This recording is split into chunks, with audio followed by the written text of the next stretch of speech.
ರಾಮಾಯಣ.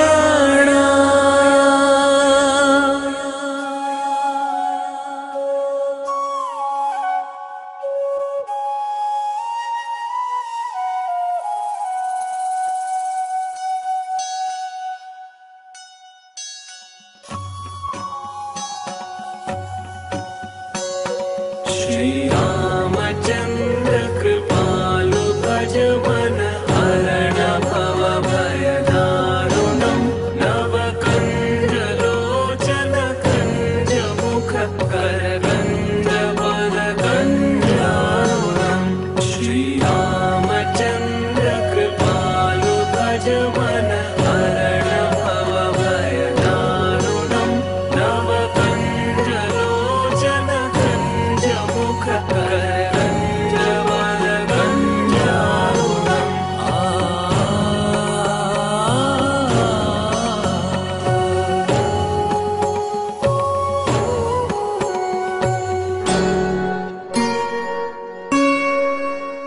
ನಾನು ಕಾಲ. ಪಾಪನಾಶಿನಿ ಗಂಗೆಯ ದರ್ಶನ ಮಾಡಿದ ರಾಮ, ಲಕ್ಷ್ಮಣ ಮತ್ತು ಮಹರ್ಷಿ ವಿಶ್ವಾಮಿತ್ರರು ಅಜ್ಞಾತ ಪ್ರೇಮದಲ್ಲಿ ಕಳೆದು ಹೋಗಿದ್ದರು. ಯಾವ ಗಂಗೆ ಸ್ವಯಂ ಶ್ರೀಹರಿಯ ಚರಣಗಳಿಂದ ಹರಿದು ಬರುವಳೋ ಅವಳ ದರ್ಶನವನ್ನು ಮಾಡಿ ಧನ್ಯನಾದೆ ಎಂದು ಪುಳಕಿತಗೊಳ್ಳುವುದು ಕೇವಲ ಶ್ರೀಹರಿಯ ರೂಪ, ಶ್ರೀರಾಮನ ಲೀಲೆಯೇ ಆಗಲು ಸಾಧ್ಯ. ಗಂಗಾ ತವ ದರ್ಶನಾತ್ ಮುಕ್ತಿ. ಗುರುದೇವ, ಗಂಗೆಯನ್ನು ಪತೀತ ಪಾವನಿ ಎಂದು ಏಕೆ ಕರೆಯುತ್ತಾರೆ? ಹೌದು ಗುರುದೇವ, ನೀವು ಹೇಳಿದಿರಲ್ಲ, ಗಂಗೆ ತವ ದರ್ಶನಾತ್ ಮುಕ್ತಿ. ನಿಜವಾಗಿಯೂ ಗಂಗೆಯ ದರ್ಶನ ಮಾತ್ರದಿಂದ ಮುಕ್ತಿ ಸಿಗುವುದೇ? ಪ್ರಿಯ ರಾಮಲಕ್ಷ್ಮಣರೇ, ಇದರ ಹಿಂದೆ ಒಂದು ಕಥೆ ಇದೆ. ಋಷಿ ಕುಳಿತು ಕಥೆಯ ಹೇಳಲು ರಾಮ ಲಕ್ಷ್ಮಣ ಧ್ಯಾನದಿ ಕೇಳಲು. ತುಂಬಾ ಹಿಂದಿನ ಮಾತು. ಅಯೋಧ್ಯೆಯಲ್ಲಿ ಸಗರನೆಂಬ ಪ್ರಸಿದ್ಧ ಧರ್ಮಿಷ್ಠ ರಾಜ ರಾಜ್ಯಭಾರ ಮಾಡುತ್ತಿದ್ದ. ಅವರಿಗೆ ಪುತ್ರನಿರಲಿಲ್ಲ. ಅವರು ಸಂತಾನಕ್ಕಾಗಿ ಯಾವತ್ತೂ ಚಿಂತೆಯಲ್ಲಿರುತ್ತಿದ್ದರು. ಗುರುದೇವ, ಈ ಘಟನೆ ನಮ್ಮ ಕುಲದಲ್ಲೇ ನಡೆದಿದೆಯೇ? ಹೌದು ರಾಮ. ರಾಜ ಸಗರ ಚಕ್ರವರ್ತಿ ಇಕ್ಷ್ವಾಕು ವಂಶದ ಬಹು ಪ್ರತಾಪಿ ರಾಜರಾಗಿದ್ದರು. ಪುತ್ರ ಕಾಮನೆಯಿಂದ ರಾಜ ಸಗರ ಚಕ್ರವರ್ತಿ ತಮ್ಮ ಇಬ್ಬರು ಪತ್ನಿಯರು ಕೇಶಿಣಿ ಮತ್ತು ಸುಮತಿಯರ ಜೊತೆ ಹಿಮಾಲಯ ಪರ್ವತದಲ್ಲಿ ಭೃಗು ಋಷಿಯನ್ನು ಪ್ರಸನ್ನಗೊಳಿಸಲು ತಪಸ್ಸು ಕೈಗೊಂಡರು. ಓಂ ಭೃಗುವೇ ನಮಃ. ಓಂ ಭೃಗುವೇ ನಮಃ. ಓಂ ಭೃಗುವೇ ನಮಃ. ಮಹಾರಾಜ ಸಗರ, ನಾವು ನಿಮ್ಮ ಘೋರ ತಪಸ್ಸಿನಿಂದ ಪ್ರಸನ್ನರಾಗಿದ್ದೇವೆ. ಕೇಳಿ, ಏನು ವರದಾನ ಬೇಕೆಂದು. ಕೇವಲ ಒಂದೇ ಆಸೆ ಭೃಗುಮುನಿ. ಎಷ್ಟು ದೊಡ್ಡ ಸಾಮ್ರಾಜ್ಯ, ಆದರೆ ಅದಕ್ಕೆ ಯಾವ ಉತ್ತರಾಧಿಕಾರಿ ಇಲ್ಲ. ನೀವು ಸಂತಾನ ಪ್ರಾಪ್ತಿ ಆಶೀರ್ವಾದ ನೀಡಿದರೆ ಸಾಕು. ಮಹಾರಾಜ ಸಗರ, ಹಾಗೆಯೇ ಆಗಲಿ. ನಿಮ್ಮ ಮೊದಲ ಪತ್ನಿಗೆ 1 ಪುತ್ರ ಹಾಗೂ 2ನೇ ಪತ್ನಿಗೆ 60,000 ಮಕ್ಕಳಾಗುವರು. ತಥಾಸ್ತು. ಹೇ ಮಹರ್ಷಿ ಭೃಗುದೇವ, ನಾನು ಧನ್ಯನಾದೆ. ಹೀಗೆ ಮಹಾತ್ಮ ಭೃಗುವಿನ ವರದಾನದಿಂದ ರಾಜ ಸಗರನಿಗೆ ಪುತ್ರ ಜನ್ಮವಾಯಿತು.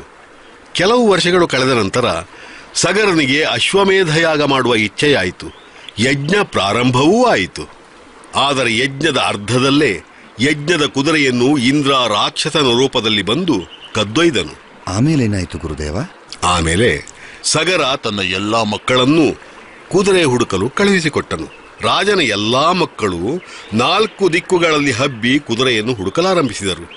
ಕೊನೆಗೆ ಅವರಿಗೆ ಆ ಕುದುರೆ ಮಹರ್ಷಿ ಕಪಿಲರ ಆಶ್ರಮದಲ್ಲಿ ಹುಲ್ಲು ಮೇಯುತ್ತಾ ಸಿಕ್ಕಿತು. ಮುಂದೆ ಏನಾಯಿತು ಗುರುದೇವ? ರಾಜನ ಎಲ್ಲಾ ಮಕ್ಕಳು ಮಹರ್ಷಿ ಕಪಿಲರೇ ತಮ್ಮ ಕುದುರೆಯನ್ನು ಕದ್ದಿರುವರೆಂದು ತಿಳಿದು ಅವರನ್ನು ಯುದ್ಧಕ್ಕೆ ಆಹ್ವಾನಿಸತೊಡಗಿದರು. ಕಪಿಲ ಮುನಿಗಳ ಮೇಲೆ ಇಂತಹ ಆರೋಪವನ್ನು ಕೇಳಿ ಅವರ ತಪಸ್ಸು ಮುರಿದಾಗ ಅವರ ಕಣ್ಣುಗಳು ಕ್ರೋಧದಿಂದ ಅಗ್ನಿಯಂತೆ ಪ್ರಜ್ವಲಿಸುತ್ತಿತ್ತು.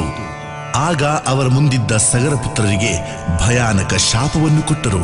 ಮುಂದೆ ಏನಾಗುವುದು ತಿಳಿಯೋದಕ್ಕೆ ಕೇಳ್ತಾ ಇರಿ ಫೀವರ್ ರೇಡಿಯೋ ರಾಮಾಯಣ. ರಾಮಾಯಣ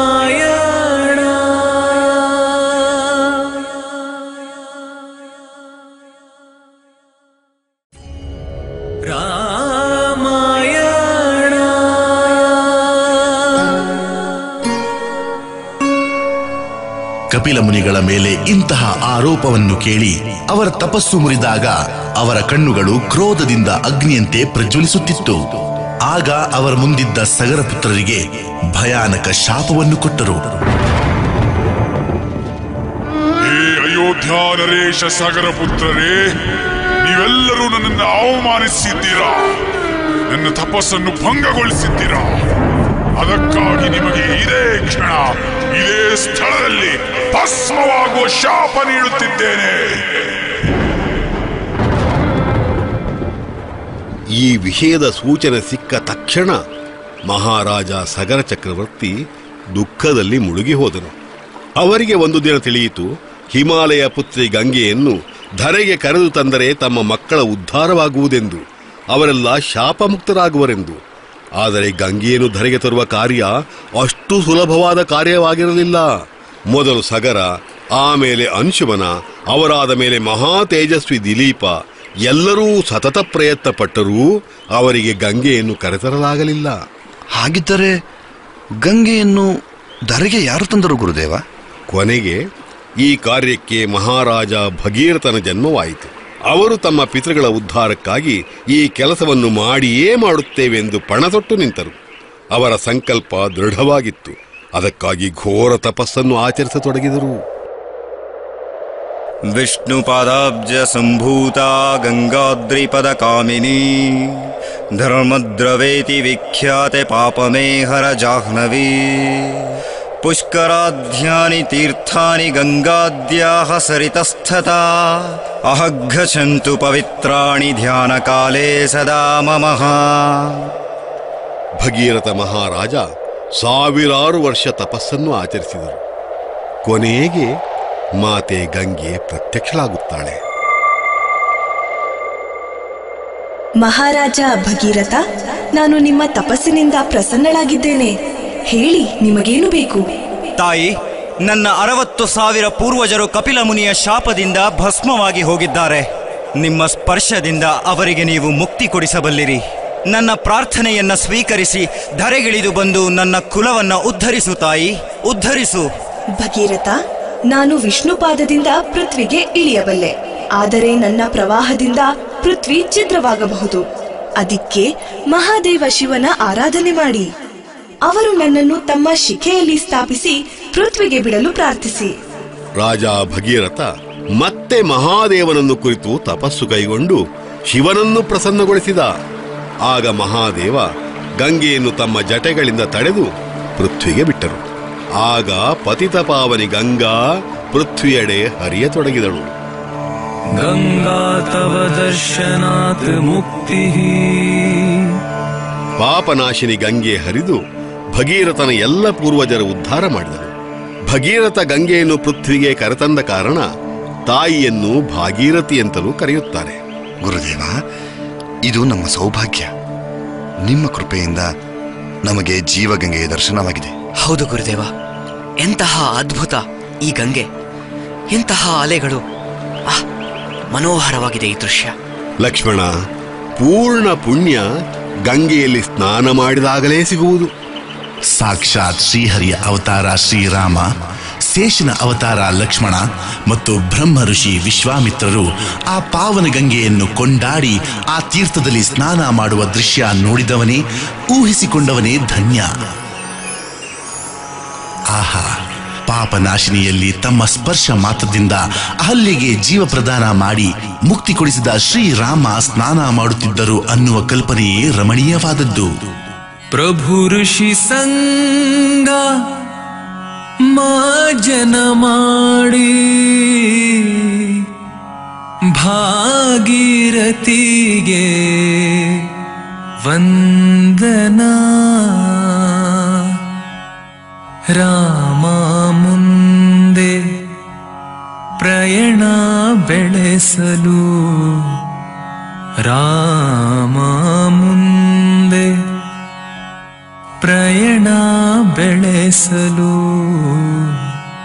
ಕಾಯುತ್ತಿದೆ ಮಿಥಿಲ ಉಪವನ.